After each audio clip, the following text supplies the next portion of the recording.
Hey guys, எல்லாரும் எப்படி இருக்கீங்க? லியோ யாழ்மொழியோட கதை கேட்டுட்டு இருக்கோம். எல்லாருக்கும் கதை பிடிச்சிருக்குன்னு நம்புறேன். சோ லேட் பண்ணாம கதைக்குள்ள போயிடலாமா? இது விழி தீயில் ஒரு தவம், அத்தியாயம் 28. விடிந்ததிலிருந்து பாலாவையும் வீராவையும் கையில் பிடிக்கவே முடியவில்லை. அங்கும் இங்கும் அவர்கள் ஒவ்வொரு விடயமாக ஓடிக்கொண்டிருக்க, ஏ பாலா, காலையிலிருந்து பாக்குறேன் வீராவும் நீயும் ரொம்ப பரபரப்பா இருக்கீங்களே, என்ன விஷயம்? எங்ககிட்டயும் சொல்லலாம்ல என்று அந்த ஊரில் உள்ள பெரியவர் ஒருவர் கேட்க, அவர் பக்கத்திலுள்ள 4 அள்ள கைகளும் பாலாவை கேள்வியாக பார்த்து கொண்டிருந்தனர். அட அதுவா, நம்ம வெள்ளக்கார துரையும் யாழ்மொழியும் காதலிக்கிறாங்கல்ல, அவங்க 2 பேருக்கும் இன்னைக்கு கல்யாணம். அதான் இன்னைக்கு நிறைய வேலை கிடக்கு. நாம தானே எல்லாத்தையும் பார்த்து பார்த்து பண்ணணும். இங்க எல்லாரும் வந்து வயிறு முட்டை சாப்பிட்டு தான் போகணும் என்று விட்டு அந்த இடத்தை விட்டு நகர்ந்தான் பாலா. போகும் அவனை உறுத்து விழித்து கொண்டிருந்த அந்த தாத்தாவுக்கு இதை கொஞ்சமும் பொறுத்து கொள்ள முடியவில்லை. என்ன கருமை இது! நம்ம நாட்டை நாசமாக்குன அந்த வெள்ளக்காரனுக்கு இவனுக்கு உதவி பண்ணிட்டு இருக்கானுங்க. ச்சே, இவனுங்களால நம்ம நாட்டுக்கு தான் கெட்ட பேரு. என்னால இதை ஜீரணிக்கவே முடியல என்று அவர் புலம்ப, அட ஆமாங்க, அவங்களால அதிகமா வரிய கட்டி நாம இங்க ரொம்ப கஷ்டத்துல இருக்கோம். நம்மளையே அடிமைப்படுத்தி நம்ம நாட்டுல நம்மளையே வற்புறுத்தி நம்ம உழைப்ப திருடினானுங்க. ஆனா நம்ம ஆளுங்களே நடந்த எல்லாத்தையும் மறந்துட்டு அவனுங்களோடைய உறவு கொண்டாடிட்டு இருக்கானுங்க. முட்டாள் பசங்க, பார்க்கவே அருவருப்பா இருக்கு என்றார் அந்த வயதானவருக்கு பக்கத்தில் இருந்த ராசு. இப்படி கும்பலாயிருந்து அவர்கள் பேசிக்கொண்டிருக்க, நடுவில் இருந்த பெரியவரான பாண்டியனுக்கு இதை நினைக்க நினைக்க எரிச்சலாய் வந்தது. விடுங்க, அந்த வெள்ளைக்காரனை நம்ம ஊர் புள்ள காதலிக்கிறது தெரிஞ்சதுமே அரசர் ஊரை விட்டு ஒதுக்கினதுக்கு பதிலா கொன்னு போட்டிருந்தா மனசுக்கு நிம்மதியா இருந்திருக்கும். ஒழுக்கம் கெட்ட நாய், தூ என்று இன்னொரு பெரியவர் தன் ஆதங்கத்தை கொட்ட, தீவிரமாக யோசித்தார் பாண்டியர். இல்ல, இத இப்படியே விட்டா நம்ம நாட்டுக்கும் நம்மளுக்கும் நாமளே துரோகம் பண்ணிக்கிட்ட மாதிரி ஆயிடும். என்கிட்ட ஒரு யோசனை இருக்கு. டெராசு, அந்த வெள்ளக்காரனுக்கு அரண்மனை எங்கடா இருக்கு? இன்னைக்கு நான் என்ன பண்ண போறேன்னு மட்டும் பாரு என்று அவர் கூற, முதலில் புரியாது விழித்த ராசுவுக்கு சில கணங்கள் கழித்துத்தான் மூளைக்கு உரைக்க விஷமமாக இதழை வளைத்தார் அவர். அடுத்த சில மணித்தியாலங்களில் அந்த ஊரில் உள்ள பெரிய கோயிலில் சிறிய கூட்டம் கூடியிருக்க, ஐயரின் மந்திர வார்த்தைகள் மட்டுமே அந்த இடத்தை நிரப்பிக் கொண்டிருந்தது. லியோவோ மஞ்சள் கோர்க்கப்பட்ட மஞ்சள் கயிறை கையில் ஏந்தி இருந்தவன் தன்னவளின் விழிகளை பார்க்க, அவளின் விழிகளில் வெளிநீர் நிரம்பி இருந்தது. கிட்டத்தட்ட அழுகையின் விளிம்பில் நின்று கொண்டிருந்தாள் யாழ்மொழி. தாலியை கட்டுங்க தம்பி என்று ஐயர் சொன்னதும், வைதேகி சொல்லிக் கொடுத்தது போல 3 முடிச்சுக்களை போட்டவன் கொடுத்த குங்குமத்தையும் அவளுடைய நெற்றி வகுட்டில் வைத்து விட்டான். யாழ்மொழியின் விழிகளிலிருந்து ஏனென்றே தெரியாமல் விழிநீர் ஓடிக்கொண்டிருக்க, அதை துடைத்து விட்டவன் அவளுடைய நெற்றியில் அனைவருக்கும் முன்னிலையில் அழுத்த முத்தம் ஒன்றை பதித்தான். உடனே தன்னவனை நிமிர்ந்து பார்த்தவள் அவனின் மார்பில் முகத்தை புதைத்து கதறி அழ, நல்லா இருங்க, இந்த நொடியில இருந்து நீங்க 2 பேரும் கணவன் மனைவி. என்னைக்கும் ஒருத்தருக்கு ஒருத்தர் துணையா இருக்கணும். 2 பேரும் போய் பெரியவங்க காலில் விழுந்து ஆசிர்வாதம் வாங்கிக்கோங்க. உங்க எதிர்காலத்துக்கு ரொம்ப நல்லதா இருக்கும் என்றார் ஐயர். யாழ்மொழி அதை கேட்டு புன்னகைத்தாள் என்றால், லியோவோ அதன் அர்த்தம் புரியாமல் விழிக்க, அவனின் கரத்தை பற்றி வைதேகியின் முன்னே அழைத்து சென்றவள் தான் மண்டியிட்டு அமர்ந்து தன்னவனை இழுக்க, அவள் சொல்வது போல் செய்தான் லியோ. லியோ காலில் விழுந்ததுமே பதறிய வைதேகி, ஐயோ, 2 பேரும் என்னைக்கும் நல்லா இருக்கணும், ஏன் காலெல்லாம் விழுந்துகிட்டு எழுந்திருங்க, அட எழுந்திருங்க தம்பி என்று பதற்றமாக சொல்ல, சிரித்தவாறு அவர்களுக்கு அருகே வந்தான் வீரா. என்ன தோற, சந்தோஷமா இருக்கீங்களா? உங்க தேசத்துக்கு நீங்க போறதுக்கான எல்லா ஏற்பாடையும் பண்ணிட்டேன். விடிய காலையில ஒரு கப்பல் புறப்பட இருக்கு. எங்க ஆளுங்கள்ல ஒருத்தன் அங்க வேலை பார்க்கறான். யாருக்கும் தெரியாம இன்னைக்கு ராத்திரியே நீங்க அங்க கப்பல்ல ஏறிடுங்க. உங்க தேசத்துக்கு போய் சேர்ற வரைக்கும் ரொம்ப ஜாக்கிரதையா இருங்க, தங்கச்சி பத்திரம் என்று வீரா எச்சரிக்கும் குரலில் சொல்ல, யாழ்மொழியின் முகம்தான் வாடி போனது. என்னாச்சு யாழ்மொழி, ஏன் ஒரு மாதிரி இருக்க என்று வீரா கேட்க, இல்லை அண்ணா, எனக்கென்று இருந்த ஒரே உறவு இளவரசிதான். இவர் என்னவராக ஆகும் போது அவர் என் அருகில் இருந்திருக்க வேண்டும். இதை நான் என்றுமே நினைத்து பார்க்கவில்லை. நான் நினைத்த எதுவும் நடக்கவில்லை. ஆனால் என்று பேச்சு வராமல் வேதனையோடு பேசிய யாழ்மொழி வெளியோரம் கசிந்த கண்ணீரை துடைத்து கொள்ள, லியோவோ ஆறுதலாக அவள் கைகளை பற்றியிருந்த தன் கரத்தில் அழுத்தத்தை கூட்டினான். அது எனக்கு புரியுது யாழ். ஆனா அரசருக்கு இந்திரா என்ன காதலிக்கிறது தெரிஞ்சப்பவே அவளுக்கான பாதுகாப்பை ரொம்ப பலப்படுத்திட்டாரு. இது உனக்கே தெரியும். இப்போ உன்னை அரண்மனையை விட்டு வெளியே அனுப்பினதுல இருந்து இந்திராவை ரொம்ப கண்காணிக்க ஆரம்பிச்சிட்டாரு. ஏன்னா அவருக்கு தெரியும் அவ தான் உனக்கான ஒரே ஆறுதல்னு. அவளால இப்ப எதுவுமே பண்ண முடியல. உன்னை காப்பாத்த சொல்லி அவசரமா அவ தான் செய்தி அனுப்புனா. இப்போ உன் கல்யாணத்தை பத்தியும் நான் அனுப்பின செய்தி அவளுக்கு போய் சேர்ந்துருச்சா இல்லையான்னு கூட எனக்கு தெரியல என்று கவலையாக சொல்லி முடித்து வீரா ஒரு ஆழ்ந்த பெருமூச்சை இழுத்து விட, அட என்ன இந்த சந்தோஷமான நேரத்துல இப்படி அழுதுகிட்டு இருக்கீங்க? அங்க உங்களுக்கான விருந்தெல்லாம் தயாரா இருக்கு, வாங்க போய் முதல்ல சாப்பிடலாம், சாப்பாட்டை காக்க வைக்க கூடாது என்று அந்த அழுகைக்கு ஒரு முற்றுப்புள்ளி வைத்து அழைத்து சென்றார் வைதேகி. என்னதான் தடல் புடலான விருந்து அங்கு ஏற்பாடு செய்யப்படவில்லை என்றாலும் அவர்களால் முடிந்தவரை ஜாம் என்றுதான் செய்து வைத்திருந்தார்கள். ஏதோ எங்களால முடிஞ்சது என்று வைதேகி கைகளை பிசைந்தவாறு தயக்கமாக சொல்ல, தாங்கள் எதை கொடுத்தாலும் எங்களுக்கு அது பெரும் அமிர்தம்தான் அம்மா என்று யாழ்மொழி சொல்லிக் கொண்டிருக்கும் போதே பதறிக்கொண்டு வந்தார் மேகலை. ஏய் வைதேகி, அரசர் வந்திருக்காருடி, உன் குடிச்ச பக்கம் தாண்டி வந்துட்டு இருக்காரு, சீக்கிரம் போய் ஏதாச்சும் பண்ணு என்று அவர் பதற்றமாக சொல்ல, ஐயோ கடவுளே, அனைத்தும் இப்படித்தான் நடக்க வேண்டுமா? இப்போது நான் என்ன செய்வேன் அதிகாரி என்று அதற்குள் பதற ஆரம்பித்து விட்டாள் யாழ்மொழி.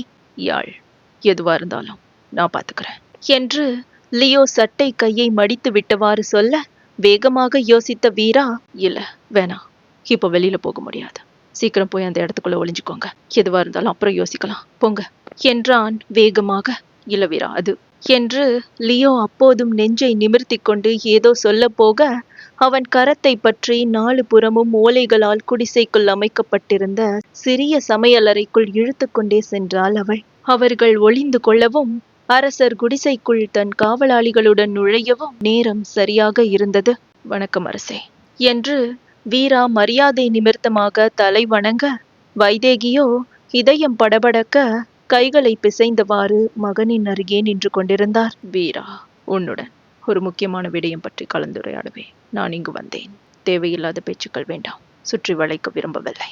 நீ என் மகளை உண்மையாகத்தான் காதலிக்கிறாயா என்று வேந்தன் கூறிய பார்வையோடு கேட்க, ஒரு கணம் அவரை அதிர்ந்து பார்த்த வீரா, ஆமா, நான் இந்திராவை ரொம்ப காதலிக்கிறேன் என்றான் அழுத்தமான பார்வையோடு. பெண்ணிற்காகவா பொன்னிற்காகவா என்று அவர் தன் அடுத்த சந்தேகத்தை கேட்க, தன் காதலை சந்தேகிக்கும் அவர் மீது வீராவுக்கு கோபம் உச்சத்தை தொட்டாலும் அதை முயன்று அடக்கி கொண்டு, அரசே, நான் சொத்துக்காகத்தான் காதலிச்சேன்னா இந்நேரம் இந்த குடிசையில நான் இருந்திருக்க மாட்டேன், அது உங்களுக்கே தெரியும் என்றான் அடக்கப்பட்ட கோபத்தோடு. அவனின் வார்த்தைகளில் இருந்த உஷ்ணம் அவருக்கு புரிய, பதிலுக்கு கோபப்படாமல் மெல்லிய புன்னகை சிந்தியவர், இருக்கட்டும், ஒருவேளை என் மகள் தவறான ஒருவனை வாழ்க்கை துணையாக தெரிவு செய்திருந்தால் என் எதிர்வினையும் இப்படி இருந்திருக்காது என்று சொல்ல, அரசே புரியல என்ற வீராவின் புருவங்கள் கேள்வியாக முடிச்சிட்டன. உண்மையை சொல்ல போனால் அவரின் வார்த்தைகளுக்கான அர்த்தம் அவனுக்கு சுத்தமாக புரியவில்லை. சொல்கிறேன், இந்திராவிடம் நீ ஆட்சியை முழுமையாக பொறுப்பேற்றுக் கொள்ள வேண்டும் என்று நான் சொன்னது உன்னை பரீட்சிக்கத்தான். நீ பொன்னிற்கு ஆசைப்படுபவனாக இருந்திருந்தால் நான் கேட்டதும் நீ மறுத்திருக்க மாட்டாய்.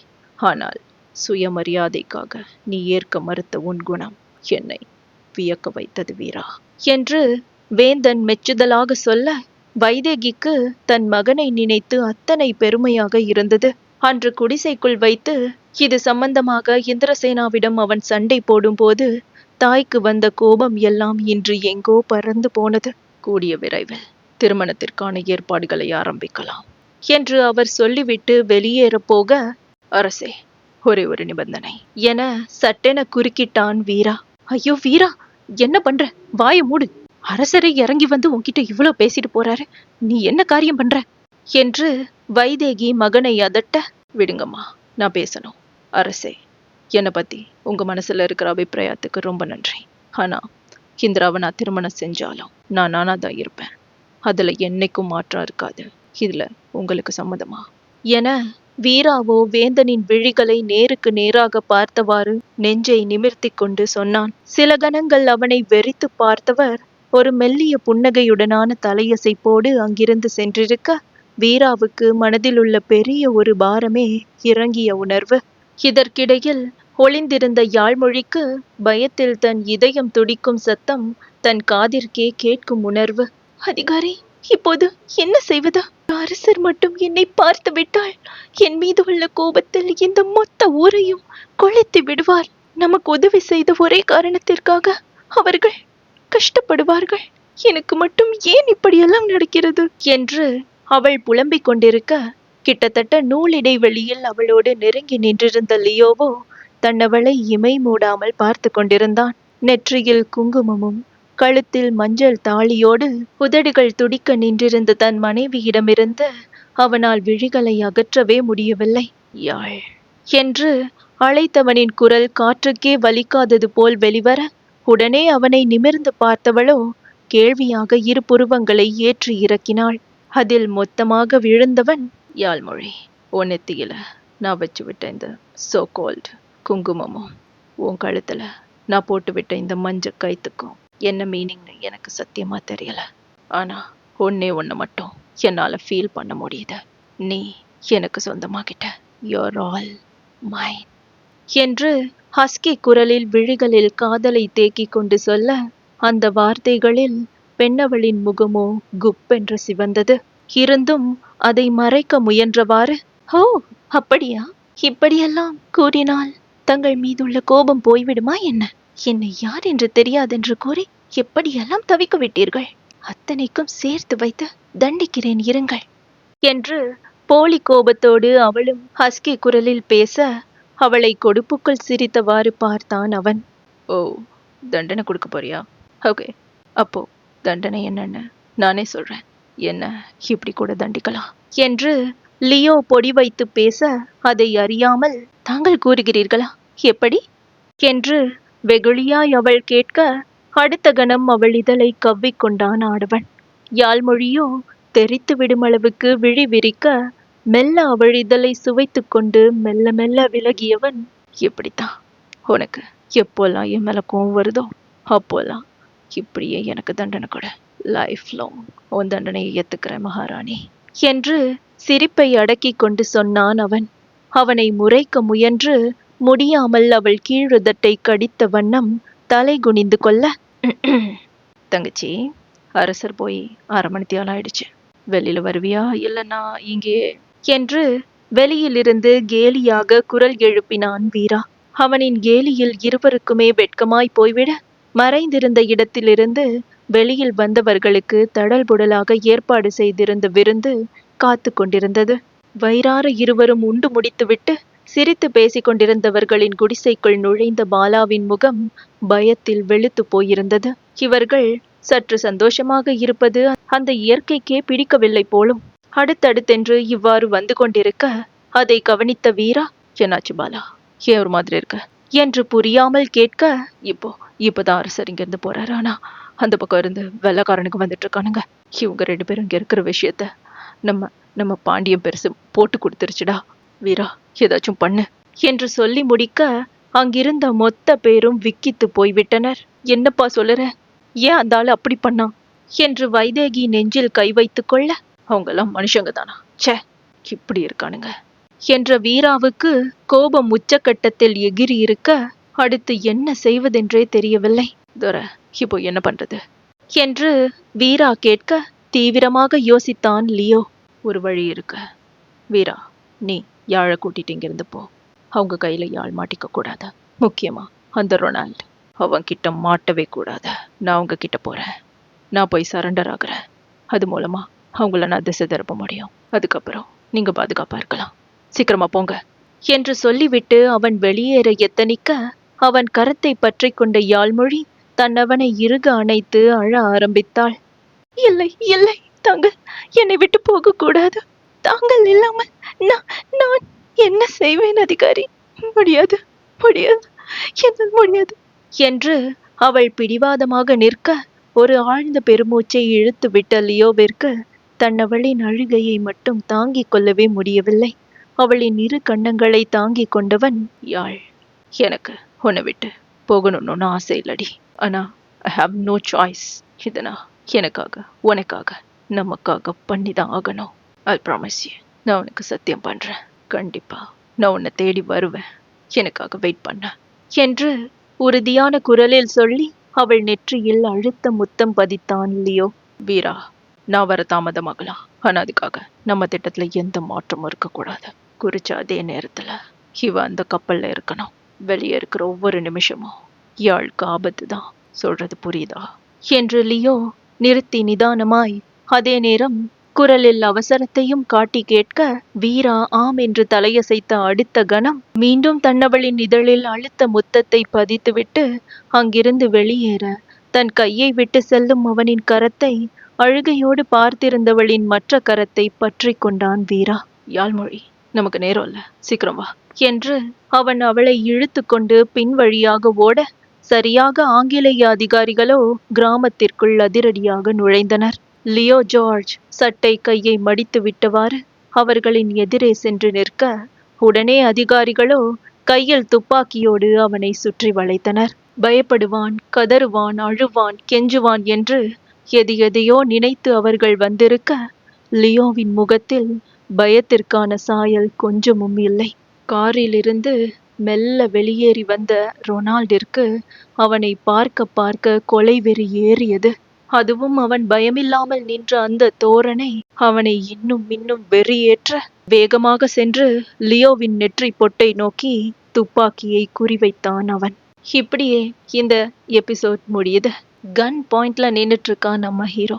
உயிரை காப்பாத்திக்க வீராவோட ஓடிட்டு இருக்கா யாழ்மொழி. இந்த இடத்துல யாழ்மொழியோட யாரு மாட்டிக்கிட்டாலும் அவங்களுக்கு சாவு நிச்சயம். வீரா எப்படியாச்சும் யாழ்மொழிய காப்பாத்திடுவான் அப்படின்னு நம்பிட்டு இருக்க இந்திரசேனாவுக்கும் லியோ ஜார்ஜுக்கும் வீரா தன் செயல் மூலமா கொடுக்க போற பதில் என்ன? இவங்க நினைச்ச மாதிரியே இந்த பிளான் எக்ஸிக்யூட் ஆகுமா, இல்லைன்னா மொத்தமா அப்படியே சொதப்பிக்குமா? அப்படியே சொதப்பிக்கிட்டா இந்த பிளான்ல இருந்து யாரெல்லாம் மாட்ட போறாங்க? அப்படியே மாட்டிக்கிட்டாலும் அரசர்கிட்ட யார் மாட்ட போறாங்க? பிரிட்டிஷ் அரசாங்கத்துக்கிட்ட யாரெல்லாம் மாட்ட போறாங்க? விடைகள் காண காத்திருக்கலாம் அடுத்த அத்தியாயத்திற்காக.